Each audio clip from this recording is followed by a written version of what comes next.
So I was busy combing my hair, and Tracy said, "Why don't you cut your fringe the same way I do mine?" Literally, that happened. Yeah. And we learned that Excellent. fringe is called something else in Canada. Bangs. Yes, Yeah. bangs. Thanks. All right. Good morning, good afternoon, and good day from wherever you are in the world. Welcome to another edition of the Digital Download. The digital Here in the download. dark. What's that, Rob? There we go. The Digital Download is the longest running weekly business talk show on LinkedIn Live.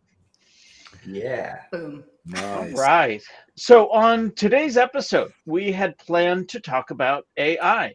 Specifically, is AI going to kill sales?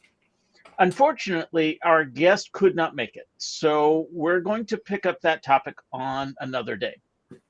But fear not, as they say, the show must go on. We are nothing if not flexible. Each of the panelists, having our finger on the pulse of the cultural zeitgeist, and hat tip to my friend Biz Daddy for reminding me of that phrase, is immersed in a variety of business news and insights each day. So we've all brought along a piece of content or two, an idea, something worthy of sharing with you, our audience. And we will also share with you why we believe it's something worth discussing. Before we get into that, though, let's go around the horn and have some introductions. Alex, would you kick us off, please? I certainly will. Good afternoon, all. Alex Abbott, founder of Sapiro and proud DLA partner of DLA Ignite. Excellent. Thank you. Tracy, long time no see. Hey, Welcome back. everybody. I'm excited to be back after a couple of weeks off. I'm Tracy Borison, owner and founder of TLB Coaching and Events, where we're all about optimizing sales and marketing processes based on the people who are doing things.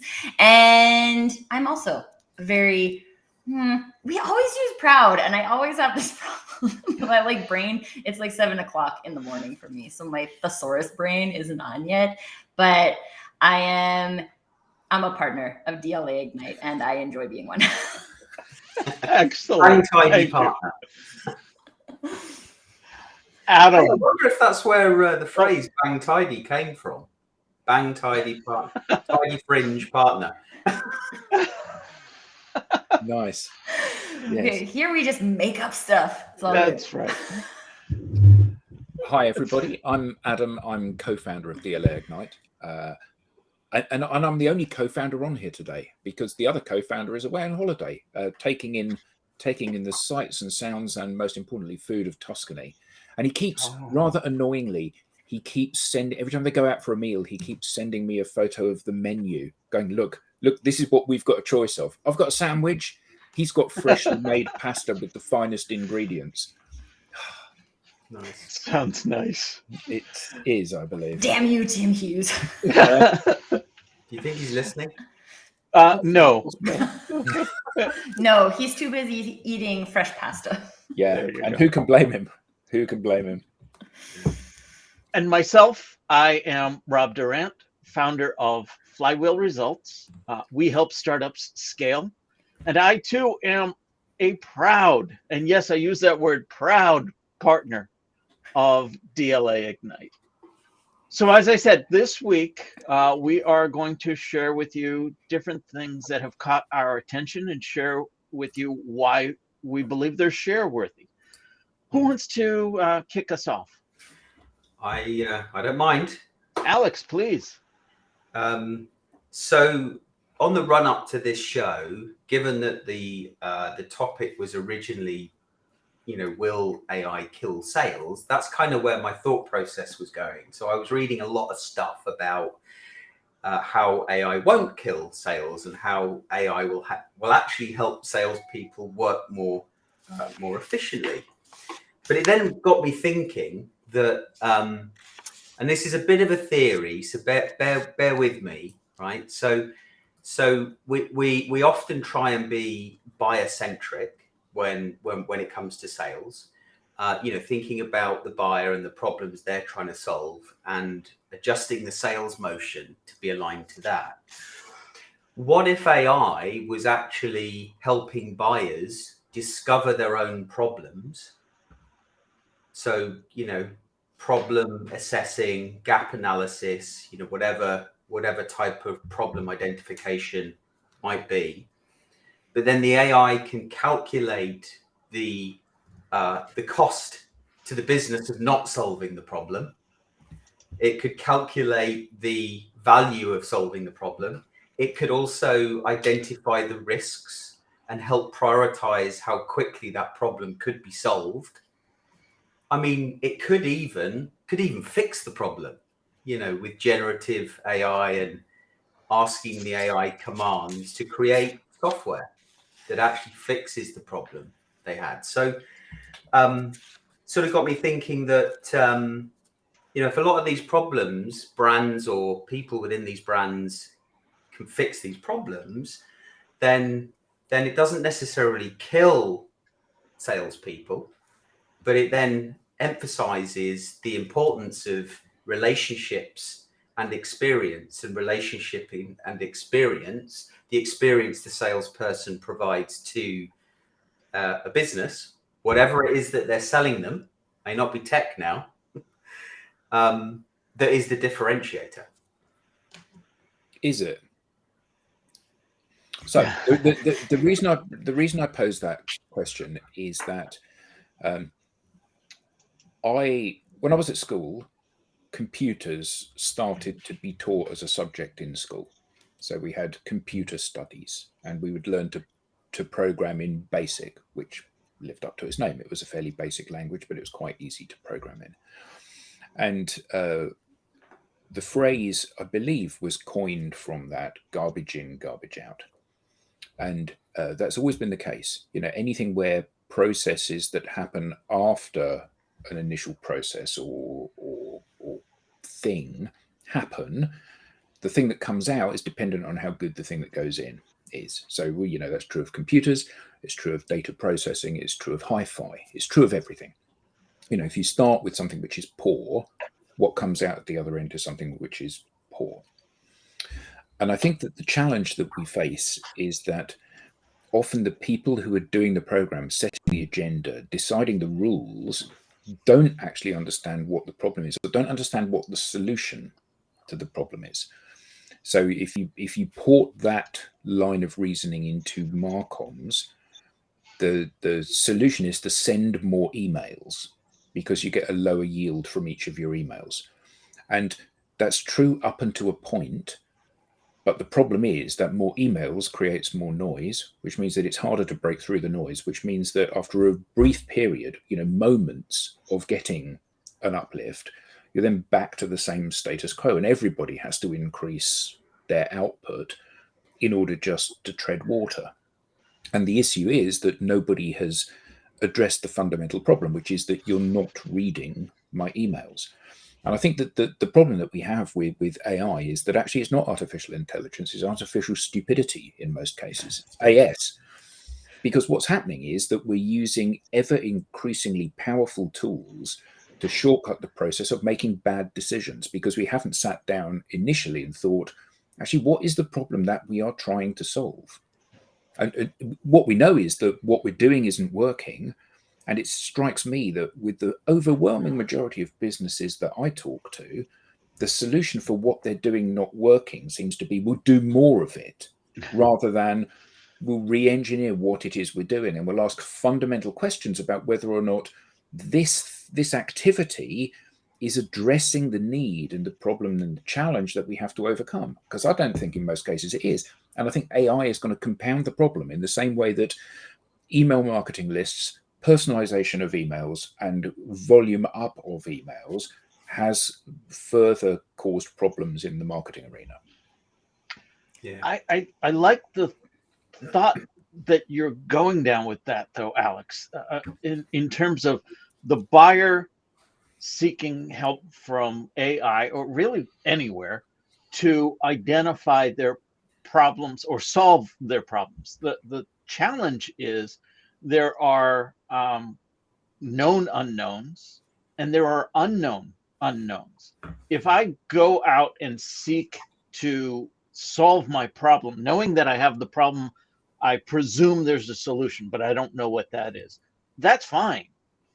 But how can I possibly solve a problem I don't even know I have? And where does AI help with that?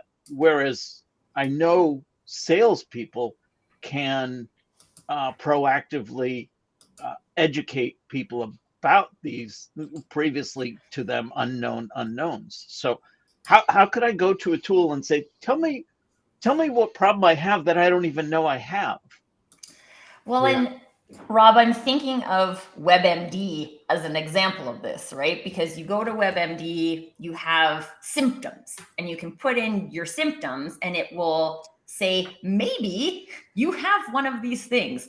One of them is like pancreatic cancer, and one of them is allergies, right? Yep. Like, so I know, like, on an increasing basis, AI is getting more information. So theoretically, it should be able to, quote unquote, diagnose a problem better. But I think it really, for me, it comes back to this challenge with the problem. Like, how are we actually truly identifying what a problem is? And one of the benefits I see in a human doing sales is that a human can ask a different set of questions with every person. I can listen, I can interpret, and AI will probably get to the point where it can do this. But right now, everything AI does is just based on the data that it has. And it doesn't, I mean, I haven't experienced it having an innate curiosity, whereas a salesperson who has an innate curiosity about solving someone's problem can ask targeted questions, can ask penetrating questions, and therefore there's a space for conversation where these things can be discovered instead of assuming that people know what their problem is. Because, I mean, all of us have worked in sales, right? How often do people know what their problem is? They're experiencing a symptom, right? Their symptom is that their funnel is empty.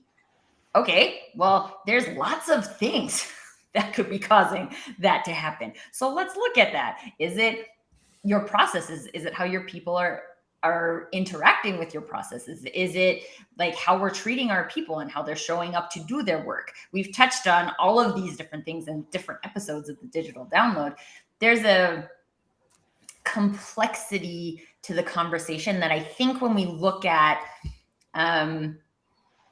like future versions of AI may do this differently, but current iterations of AI are based on, okay, I'm a business and this is the problem I solve. So I'm going to use GPT-4 to help people identify that they have this problem. But part of the process is me trying to convince people that they have that problem when I don't actually know that that's true. And the system I have might help you, but it also might be a bad fit for you. So where does that play into the conversation? Well, interesting your choice of words when you were introducing that. You need to have an innate sense of curiosity. And I think that most people in sales and business have an inane sense of curiosity. So actually what they're doing is they're either seeking for validation for the solution that they know is right, or they're seeking for something which suits their own specific agenda. And their agenda, again, in my experience, is hardly ever actually solving the problem. And this is a major challenge, I think, that's facing businesses and indeed mankind at the moment, humankind, at the moment. I was having a conversation with a web developer yesterday, and I was getting very frustrated with it because the question I was asking is like, what problem does the software solve, right? If I'm I can't retain my customers, or my funnel is empty, or like, what's the problem? Means you can send out more newsletters. It has all these features, right? And well, that's fine. Like, features aren't bad, right? But like, why would I need those? Do I have a problem that the feature solves, or is the feature a cool thing to have that if I have lots of money, I might pay for? I went to this session. So I was at this conference last week called Inventures, which is Calgary's like premier innovation conference. And I have my own experience, and you can see my LinkedIn post for what I felt about the conference as a whole. But I went to a session called How to Fall in Love with the Problem. And it was just so interesting because especially in the tech, and this expands to AI, people are fixing a problem that doesn't actually exist, right? So our problem is that not enough eyes are on our content. So we need to create more content. So I fix the problem of creating more content. I can use AI to create a lot more content, except that's not the real problem. Like you said, Adam, it's not that I'm not sending out enough emails, it's that people aren't reading my emails. Creating more content is irrelevant if people aren't going to read your content, or the right people aren't going to read your content, or if the right people aren't going to read your content and then take an action based off of it. There's like, when it comes, this is I would love to hear the rest of the panel's experience on this, especially with software solutions. But my experience with software solutions is that we are making things easier. We're saving people time. These are the problems we're solving, but it doesn't actually address the root problem to why I'm spending time in the wrong places or why people aren't looking at my stuff. Yeah, well, the problem it's solving is actually not the problem. That's the problem that you've created by solving the problem. So I need to sell my I've stuff. created a new problem, and then I'm going to sell you that you have this problem. But it's like my experience with imposter syndrome. People created, everyone has self-doubt. But recently, in the past 3 years, the online industry has created the problem of imposter syndrome. So now there's a whole bunch of coaches who can help you with imposter syndrome, where really imposter syndrome is just self-doubt, and everybody has it. And sometimes you will, and sometimes you won't. And anyway, again, like my some people, I'm reminded of what Winston Churchill said about, I think it was Clement Attlee many years ago. He said he's a very modest man and he has much to be modest about. And the point is that for many people, imposter syndrome actually is probably a good thing, because we've got an awful lot of would-be experts out there that are handing out advice which is poorly conceived and inaccurate in many cases. And I think that, your point about tech vendors, it's got this cool feature and it does this thing. The problem is you haven't got enough time to send out enough emails. So this helps you send out more emails. So it's a really valuable tool. Yeah, it is, except the problem isn't that I'm sending out too few emails. The problem is that the emails aren't being read. And those are not the same problem, even though they can be conflated to be broadly similar. They're not the same problem.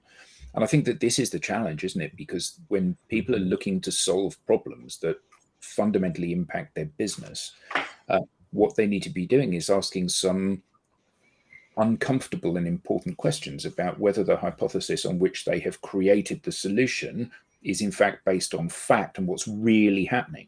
And, when you guys know it better than anyone, when we coach people, one of the things that we do when we're teaching them how to write posts is to say to them, you're not the barometer for if it's a good or bad post, your audience is. So, I know for a fact I've written some of the best posts ever that have been completely ignored by everybody that's ever read them. So the reality is that irrespective of how factually correct the post is and how beautifully articulate the post is, if it hasn't landed, it's valueless. And this is the point, isn't it? If you've invested in doing something and you think you've done it really well, it takes quite a brave person to say, actually, that was a complete catastrophe. Well, one of the things that comes up for me when you were sharing that, Adam, is that kind of going back to this concept of AI and its relationship with sales. I feel like for the past 60 years, to some degree, both marketing and sales as industries have been moving towards automation and away from people. The thing that builds relationships at the end of the day is a people-to-people interaction or relationship. And so especially when you're looking at, I think this is the thing that always comes up for me too. If I use this example all the time. If you're selling a bag of potato chips, right? That's crisps to everybody on this side of the Atlantic. Yes, crisps for our friends in the UK. If you're selling a small ticket product, there's lots of things that advertising can do that will allow you to do that. If you are selling an expert product, or more importantly, an expert service, people need to trust the people who are providing that service. You need to trust your consultant. You need to trust your coach. You need to trust somebody who's going to come in and do a digital transformation for your organization. And so who is building the relationship here? I was watching this, it's an old show now, it's called Castle. And there's like, he has this little AI pyramid that turns on the lights and makes his coffee and does all of these things. And the AI and his girlfriend are like at war with each other because they're competing for attention. But like, who's building the relationship here? Is AI building the relationship? If so, is the AI made to build a relationship? Has it been configured to do so, or has it been configured to sell? Because my experience of how these two things are experienced in the market is very different. I'm going to go through the process of qualifying you as a lead, and I'm going to qualify you on things based on your household income or your corporate revenue or how many employees you have, or all of these things that are very easily programmable into a system. But most of the time, the problem isn't actually related to those things. So now I feel like I just threw another wrench into the conversation, but no, but I think you're right. You know, I think it's like from a sales perspective, without any shadow of a doubt, the most successful salespeople I have ever met have been the most personable salespeople. You know, so yes, you can qualify somebody and you can say, you're an ideal customer profile for me because you reach the income threshold that I need. You work in the kind of business, you have the kind of family, you have the kind of corporate headquarters, whatever it is that is the thing that qualifies you in. But actually, you don't like me. And that means the sale is never going to progress, no matter how ideal a customer fit you are. And I think that often it is these soft measures that are the really important measures. And I don't see any indication yet that AI can solve those. And The Mark's book was comment called. about, Oh, sorry, go ahead. No, I was going to say Mark's comment recently about he used AI to write my recent wedding anniversary card to the missus. Oh. So yes, that first one, he wrote it to, he used AI to write a product specification. And then he said, I also used AI to write my recent wedding anniversary card to the missus. Put it this way, AI put a smile on my wife's face. And I bet it wasn't because it was romantic. I bet it was absolutely because it wasn't romantic, because no matter how clever, the AI is, it actually misses the brief on these things that it can't understand, these things that are the very essence of being human. But also, like, that's cool, Mark. Like, is that then AI building a relationship with your wife, or are you building a relationship with your wife? And I think these are the struggles I have with a lot of the solutions. Is now it's saying, oh, it's easier for me to not do it, so I'm going to have AI do it. But then I don't actually really reap the rewards of having even like the personal reward of building that relationship. It makes me think of the movie Click. I don't know if anybody saw it. It's an Adam Sandler movie. It's like pretty old now, but the concept is he has this remote control that can help him skip things. So like he can skip through boring meetings. He can skip through the commercials. And it's Mark's comment. Yeah, I'm just gonna leave that one.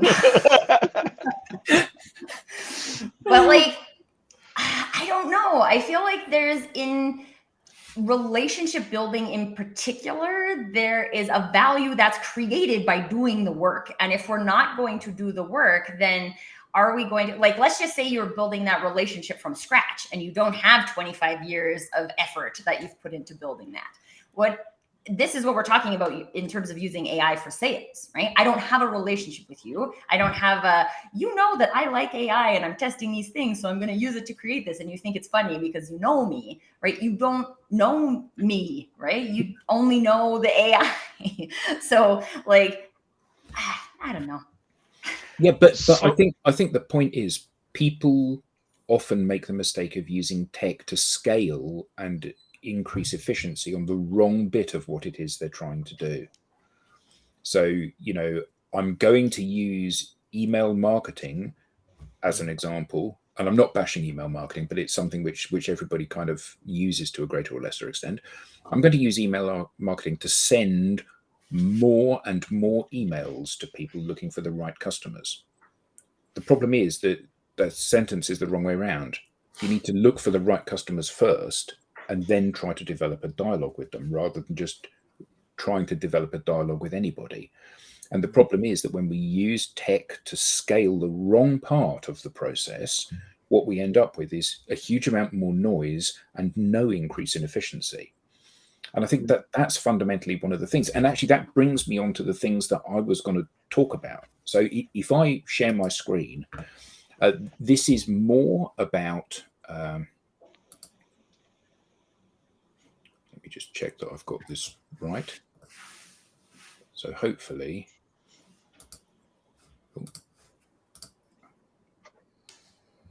is that going to work? That's sharing. Whoa, yeah. So it'll be okay when I. No, you can go back to that. All right. Right. So here's an example of a post, and I think that to give this context, I and many of the people in our business use LinkedIn as our primary channel for most things that we do. So here's an example that I was exposed to today of Alex sharing the fact that he had just been awarded he passed his examination to be a DLA and ISP endorsed social seller. So he's looking very pleased with himself there, and got a huge amount of engagement on this post. And the USP here is not the fact that it's the exam, it's the fact that it's Alex having got the exam. And that's what's engaging his audience. So this is scaling him to his audience. And here we've got another post from Kate, who's a friend of mine. She's a florist. She only promotes her product. She lives in Grimsby, which is kind of northeast of England. And she only promotes her products on LinkedIn. And she sells everything she can possibly make to local people who are on LinkedIn and in the business community. And here's Mark, who was commenting just a moment ago, who's done a great post about hold on, how's this pronounced? He did write it down here. It's kind of Lagavulin, a rare, smoky Islay Scotch whiskey. And this is building community. You know, these people have a reason to be in touch with Mark because of his post now. He's not selling anything with his post. He's just reminding people that he exists and building some love in amongst his community. So like Alex's post, I did this earlier today. Handsome chap. It was a handsome chap who had hair. What's that on your head? Yeah, what indeed. No, but my point is, this was a lovely thing that happened to me as a direct result of social, and I've written about it in this post. I'm not selling other than selling the concept of people being more social on these communities. And I think that one of the key things that we often forget is that the purpose of this, the purpose of being on social, is to move closer to people. And the maximum number of touch points that we can have with those people is a really good thing. So, you know, Tracy, another great example of you talk about the fact you've been at an innovation session. You talk about the fact that you help people with their marketing. You talk about the fact that you're out with your son in the woods, you know, playing and running around with the dog and all of that stuff that makes people feel that they know you and they trust you and they like you. And does it mean that every post has a call to action? No. Does it mean that every post is going to generate revenue directly? No. Does it mean that every post is going to grow your influence and your network? No. What it does mean is that every time people go onto these networks, they see you, and they see a facade of your personality and your life, which makes them feel that they know you better than they in fact do. So when it comes time to actually seek advice or buy from you, you seem like the obvious choice. You seem like somebody who I like. You seem like somebody who I can trust. And you seem like somebody that I'm not going to say, that's nice, Tracy, but will you do me a discount? All of those are key business things and problems that we have to address. And they're all being addressed just by you being on the platforms, being nice, being friendly, and engaging people. And it's that bit, the bit that you used to do, not you, Tracy, but the bit that we all used to do, going to Chamber of Commerce events, going to business breakfast networks, going to evening networking events, meeting people, shaking their hands. And you meet them for the first time, hello, what? And you meet them the second time and you go, oh, I can't remember your name, but you did something like, yes, that's right. Then you meet them again and again and again and again and again. And before you know it, they've become your accountant or your design agency or your solicitor or whatever it may be, because you're buying from those people because you know you trust them. The problem is that we can't do that in events anymore. And you can only eat so many breakfasts a week. The point of this is that you can talk to an infinite number of people as often as you want to talk to them. And that's where the win is. It's not scaling the sales funnel, it's scaling you out to a global audience. And when people get that, that's when it clicks. That's when they see the success, isn't it? Yeah, 100%. So the book isn't Zig Ziglar's How to Sell. It's how to win friends and influence people. It's been in the literature. Boom, Dale Carnegie. It's been out there. We just haven't been able to transition that to digital because the tools make it so easy to do those other steps in the process at scale. Well, and I think this is the thing. So like I started playing on like the Calgary. So Calgary's airport code is YYC. So YYC Tech Slow Pitch League, because I was hankering for some kind of physical activity with a team. So I joined it, and I have these like bright pink, tall, like knee-high socks that I wear when I play baseball. And like I played competitive fastball, we always wore high socks, and I found these like bright pink ones, and I always wear them. And this week at our game, everyone was like, oh my God, I love your socks, right? And now I can go and talk to those people and be like, hey, remember me? I'm the person with the tall pink socks. And people are like, oh yeah, I totally remember you.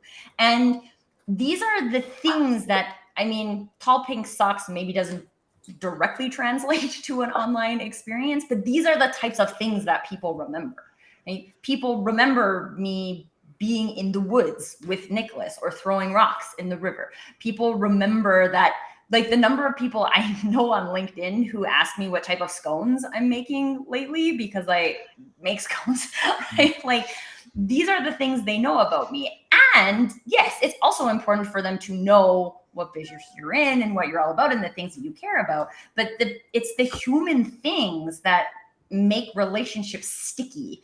And that's the thing I question whether AI can generate, right? That can generate that, unless someone specifically programs it to be like, okay, specific version of AI, your tall pink socks. Make sure people know your tall pink socks. If it's just a program to answer questions, then it doesn't create that human connection. It doesn't. And I'm minded of something that Seth Godin once said. And he said, the problem with marketers is that they break everything. And that's what's happened with email. And that's what's happened with pay-per-click. Because lazy, poorly targeted, poorly conceived communications make everybody tone deaf to everything that's going on. You know, so in the olden days, you used to have to spend 50p or 75 cents to send a letter to somebody with your brochure in it, and now you don't. Now you can send it for free. So the answer is that you don't send it to everybody. You send it to the people that you would have had to have paid 75p to. And the problem with AI is that what it's doing is the bot is going to go out there and it's going to identify who are the target and it's going to warm them up, ready for you to have a conversation with them. So my question to everybody out there that's watching the show is, would you like to be warmed up for a sales call by a bot? And I suspect the answer is no, you wouldn't. Well, and I think it's, I had this experience the other day where I was like chatting with this lady on LinkedIn. And I was like, let's have a call, get to learn a little bit more about each other. And she was like, yeah. And I went through like her booking link and everything. And then when I showed up on the call, it was a different person. So-and-so isn't here today, but I'm here to give you a demo of our product software. And I'm like, even if I had wanted that, now my experience is a bait and switch. And I didn't come here for this today. I came here to have a chat with a person. And now I don't get to have a chat with a person. I get to have a product demo for something I didn't agree to have a product demo to. And it's similar when people use like the outsourced sales agencies, and it's similar when people use a chatbot to create these things, because I have no personal buy-in to completing that call, right? Absolutely. Like, oh, I booked this through AI. Meh, AI won't feel offended if I don't show. Yeah, and it takes a while for the the feeling, the emotion to catch up. The exact same thing happened to me last week. This guy had actually worked really hard building a rapport on social media, doing a really good job actually, commenting on my posts.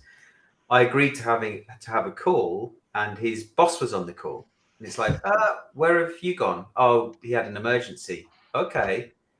Was it a real scenario that's just happened to me? You should have said, so I'm really glad that you're here, actually. Let me talk to you about my dogs. And you go, what are you talking about, man? I'm here to tell you about my email marketing software. So as you say, no, that may be true, but I'm here to talk to you about my dogs. And that's the call that I was going to have. Yeah. Now, something you said earlier, Adam, I wanted to come back to, which was... says nobody normally. Take it as a win, Adam. I think you quoted Seth Godin about marketers break everything. Yeah, everything. I kind of having, and I know you're a marketer, Tracy, but having worked in MarTech for many years, I did find that many marketers understood the concept of being relationship first in their approach to marketing, and had a huge desire to use data effectively in order to provide differentiating experiences to their customers.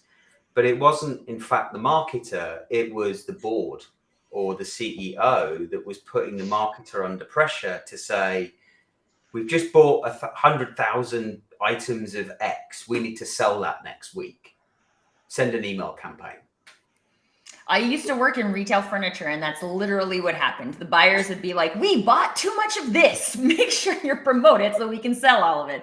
And that's why things like TV advertising, digital advertising, radio ads, flyers exist, right? Because we've actually created our own problem, and now we're trying to get marketing to fix it.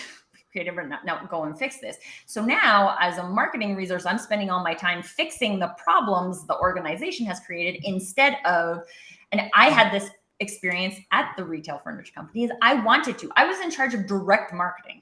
To me, direct marketing is about figuring out what the people want and helping them get it. It's the marketing version of a one-on-one relationship versus advertising, the spray and pray method. Like, I'll tell everybody this and see who wants it.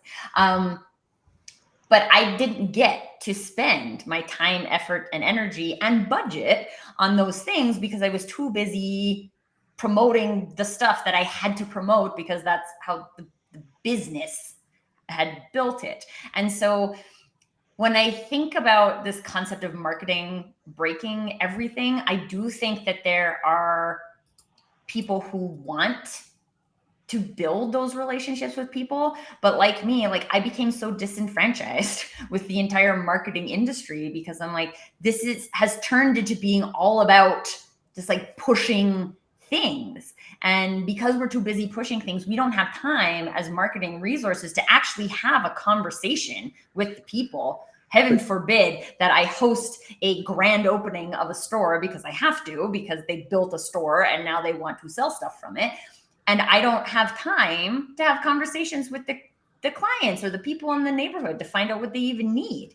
And then this is what comes back to the original conversation we were having about the problem. Then we think the problem is that the marketing people don't have enough time to have the relationship. So let's use technology to build the relationships, because we know the importance of the relationships. In before that. So purchasing come in and they say, we've bought too much of this product and now you've got to go and try and sell it to everybody, to which you should have responded, you bought too much of the product, you've got a problem then, mate.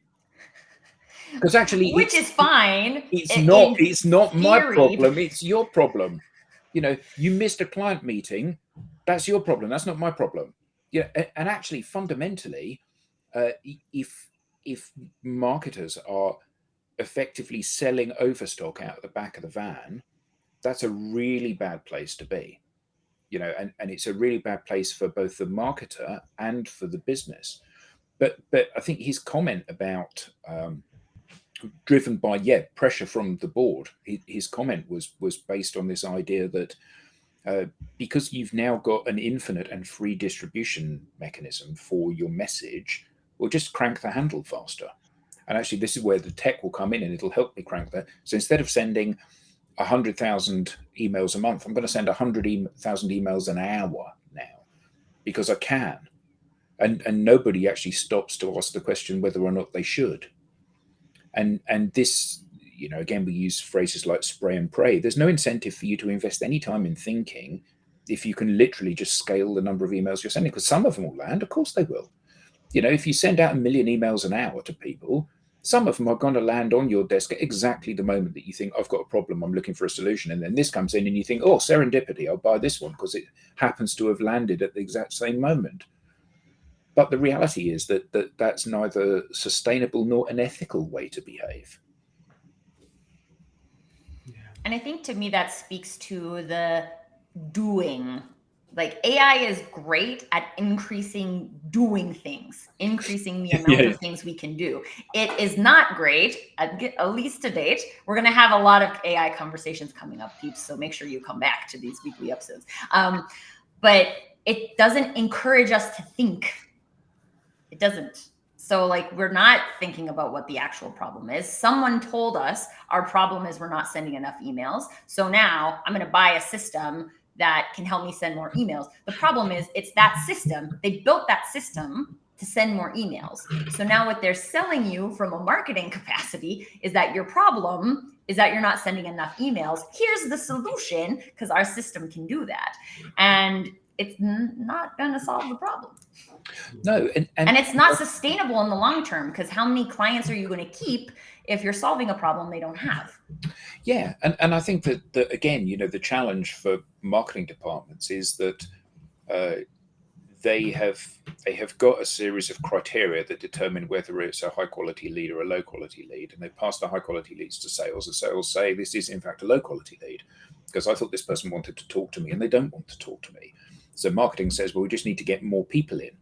Well, actually, you don't need to get more people. What you need to do is to get better leads in. So you need to qualify them differently. You know, so the fact that I downloaded a white paper is no indication that I might be interested in buying your product or service. None at all. Evidenced by the fact that most people that download a white paper don't end up wanting to buy your product or service.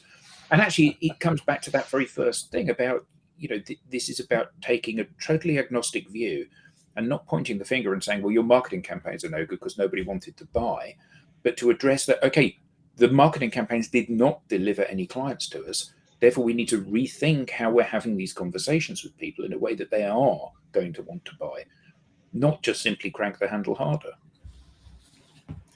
Yeah. And I think there's a really cool conversation happening in the chat about like what AI can support people in. And the thing that I'm picking up from it is that there's a relationship between humans and AI that needs to be explored. And there are ways that humans can use AI to empower themselves, not just in doing, so that we can do more, so we can have even less time to think about things, but that we can empower some things that AI can do that we can also do, but we free up our time to do the thinking by using AI, and then we can actually figure out Is this helping us? Is this not helping us? Letting go of the ego and saying like, oh, I tried to send more emails and more emails didn't fix my funnel. So don't stop doing that and try something else instead. Maybe that wasn't my problem.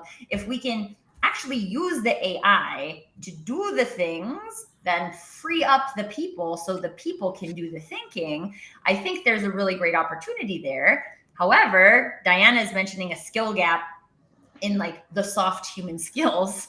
If people forgot how to think, then literally AI is going to kill sales. Because if sales just became about doing, not real sales, but what people consider sales. Like sales is just about doing tasks. And the more tasks I can do, that's what sales is about. AI can do that. Yeah. If that's what our interpretation of sales is, AI will absolutely kill sales. The thing is sales isn't actually that. Mm-hmm. Good point. Yeah. So, Rob, in you got a some content related you want to share? note, I do. I came across a post that led to this bit of information. In short, Forrester has pivoted from sales enablement to revenue enablement because they recognize that enablement should not take place in silos, with sales doing one thing and marketing doing another, for example. Mm-hmm. My immediate reaction to this was to think about our recent digital download episode, the role of relationship building in go-to-market strategy, with our guest, Teresa Anderson. And in fact, I sent her a message about this post. On the episode of the digital download, we explored how marketing teams can support and empower sales teams while maintaining the brand's reputation and voice. We discussed the challenges of implementing a go-to-market strategy and breaking down silos between teams. And we also talked about ways to align marketing, sales, and client success teams for success in a real organization. In reading Forrester's reasoning behind their change, I found a lot of parallels. So I asked the panel, do you see this as a shift in practice or merely an excuse to print new business cards? It sounds like a semantics change to me. I think the trouble with things like this is it can very easily be a semantics change. We can call it revenue enablement and we can do absolutely nothing different at the organization. And in that case, it's irrelevant that we changed the phrase from sales enablement to revenue enablement. Theoretically, you could interpret sales enablement as if our entire organization is here to enable sales, which is true. If we can't sell anything, then like, what are we all doing here? Your role is different and my role is different, but we're here to enable the business to do business, right? Mm-hmm. So we can call it sales enablement or we call it revenue enablement. We could call it many things. It's like when quiet quitting became a thing and people were like, oh my God, this is a new problem. No, this is not a new problem. Literally, people have been doing this for years. You just came up with a new name for it. And the thing is nobody's doing anything about it, right? We came up with a cool name for it. We're all showing up and doing business exactly the same way. And we still have people who are quiet quitting, but we just thought it is what it is. New phrase. So I think it has the potential to help people realize that really a whole business is in existence to generate revenue. If we can't generate revenue, we can't pay our employees, we won't be able to do business and we will go out of business. So at the end of the day, everybody's job is revenue enablement. But if you don't have that mindset of the people in the organization, that it's my job here to do what I can do to enable revenue today, then like there's a huge mindset shift transformation that's required in business to actually bring that to life. You can't just bring it to life by creating a new phrase. Yeah, I think it's funny that, oh, go ahead, Alex. Well, no, I was just going to say, back to the point I made about marketers and the challenge B2C marketers have had when wanting to develop a strategy that was right for the business to grow the business, but being put under so much pressure for short-term conversion. And it's that constant, I think, battle that the B2B industry is now in, and businesses are starting to think about revenue enablement as opposed to sales enablement. Because for me, the difference between sales enablement and revenue enablement is the fact that sales enablement is enabling the sales team to equip them to sell more effectively. Revenue enablement for me is more strategic. It spans sales and marketing and customer success and services and any other team within an organization that attributes or contributes to revenue.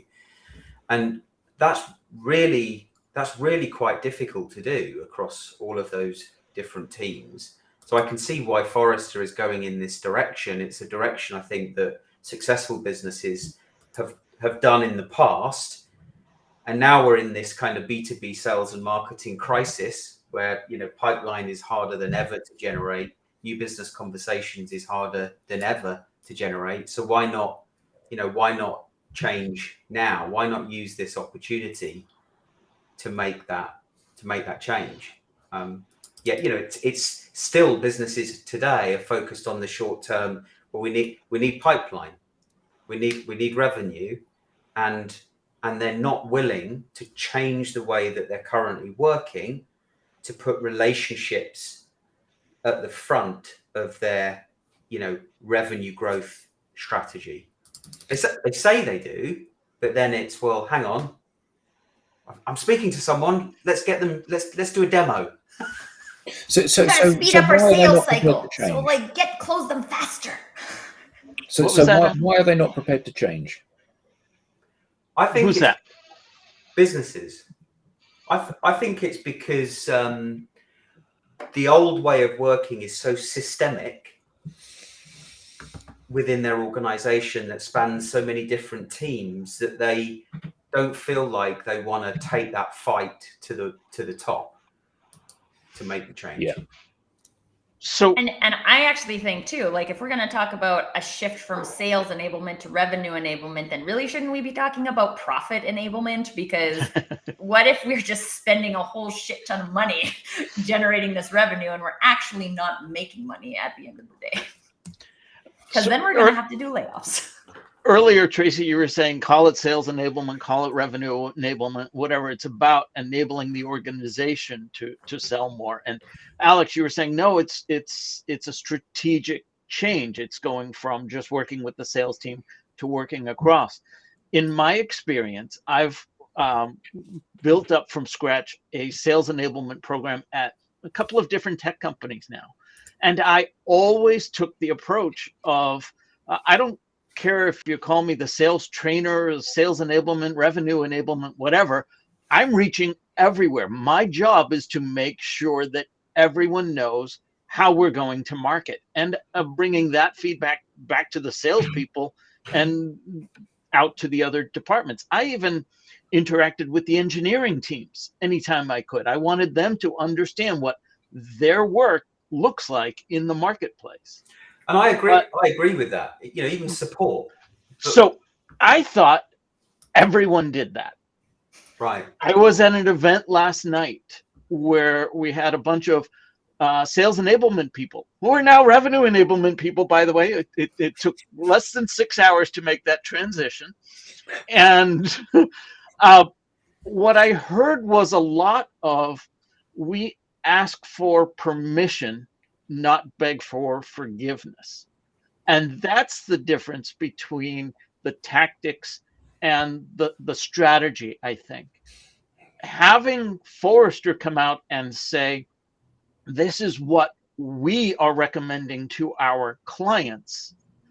Now those that were doing sales enablement and thought we should really be getting marketing involved more, or we should be getting client success, they have the cover, if you will, to go to their superiors and say, this is what we believe we should be doing. Again, I just did it and broke things. I guess I'm a marketer at heart, according to Seth Godin. But is that important? Is it important to have that coverage? How many seek forgiveness versus seek permission?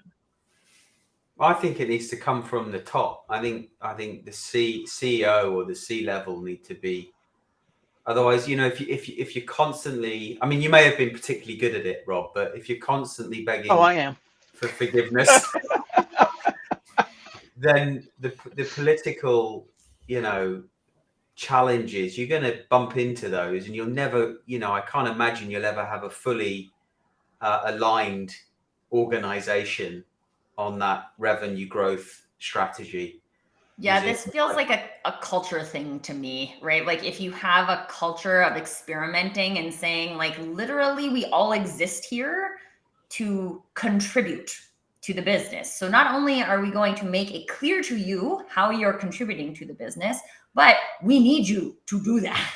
Otherwise, we can't enable revenue. All of these pieces of the puzzle are important, but how many times, I'm sure all of us have worked in organizations, I definitely have, where there's people there who are not contributing to revenue generation. But we need to have like 6 marketing coordinators. Do we? And then there's like, yes, we want to create jobs, but we want to create jobs where people are doing things that matter. And when you get into, as your organization grows and grows, there's more opportunity for you to create roles for people that don't matter to the organization. And then we get into the quiet quitting problem, right? No one actually cares if I'm here doing this work. So like, what does it matter? I mean, Alex and I worked for a company together, and I would imagine that 25% of the people there did 100% of the lifting. And, there were a huge number of people that were very well compensated for understanding the political game and how to get paid within the organization. And I think that many people saw their job as navigating the politics rather than adding value to the organization and or the client. And I think that's got to be a culture thing though, right? Because either we're going to hold people to that and say, this person isn't contributing to the organization, yet they're making a 6-figure salary. Like, what's up with that? Let's ask the question. Maybe there's a way that person could contribute to the organization. And honestly, this is why I like working with small businesses, because it's a lot easier to see people. Lots of those people could contribute best to the organization by leaving. But then we get, and that's the thing, right? Then like, what are we actually doing? Like if you're a big organization and you are keeping those people because they're good at playing the political game, you are not doing revenue enablement. And these are the things that you have to be able to then like stand up and say and be like, okay, we are too big to care about revenue enablement. Okay, that's fine, right? You're $1 billion company. Last week we were talking about this, and Tim said he ran a sales team and there were 66 people in the sales team. 7 of them did more than 100% of their number, and the rest of them did 60% or less. But that was enough for the team to make their team number. And it does beg the question that within any organization, actually, if I'm going to set you an expectation and expect you to meet the expectation, there should be a consequence for not meeting the expectation. That doesn't mean that, this week you haven't sold enough stuff, so you're fired. But actually, you can't keep having some people carrying others on their backs. But have you been enabled to meet that expectation? Yes, that will be the problem. Hold on. Yeah, get Rob Durant. He's the guy you need. He's the best. And that's exactly the problem, right? Is that we'll say like, we're going to focus on revenue, like on revenue enablement, but we're not going to look at how many roles or how many people in this organization aren't directly tied to revenue enablement. And how are we going to hold people accountable? This reminds me of, so JFK in the 60s said, we're going to put a man on the moon within this decade. And he said to NASA, that's your job. You've got to put a man on the moon. And I don't know if it was JFK, but somebody doing a tour of NASA said to a guy, just been to the lavatory. He said to the guy, "Oh, what you guy cleaning the toilets?" He said, "Oh, what are you up to?" He said, "Oh, I'm putting a man on the moon."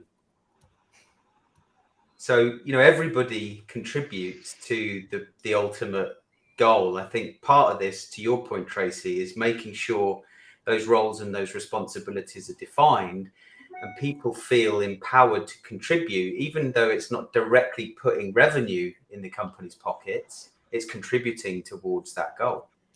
Absolutely. That brings us to the top of the hour. And for those that were watching through the LinkedIn Live event, we've been cut off. So at this point, what I'd like to do is wrap it up by just saying thank you to the panelists. Thank you very much to the audience. Very lively discussion today. Great exchange there. And that concludes another edition of the Digital Download. We look forward to hosting you again next week. Goodbye, all. Bye, everyone. Goodbye.